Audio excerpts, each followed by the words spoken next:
জানো তো আরিস কি, আমার মা হুট করে বলল আমার মায়ের মনটা ভালো নেই, সে বাবার বাড়িতে যেতে চায়।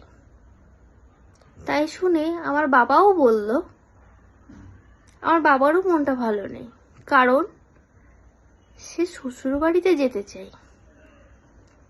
সবাই চলে গেল, মাঝখানে পড়ে থাকলাম আমি।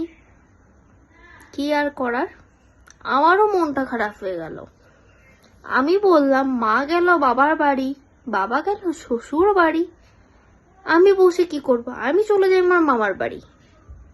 ও মা, যে তো আমি অবাক হয়ে গেছি, কারণ যে দেখি ওখানে আমার মা আছে, বাবা আছে, সবাই আছে, কিন্তু আমার মা তো বললো বাবার বাড়ি যাবে, বাবা তো বললো আমি শ্বশুর বাড়ি যাবো, আর আমি বললাম মামা বাড়ি যাবো।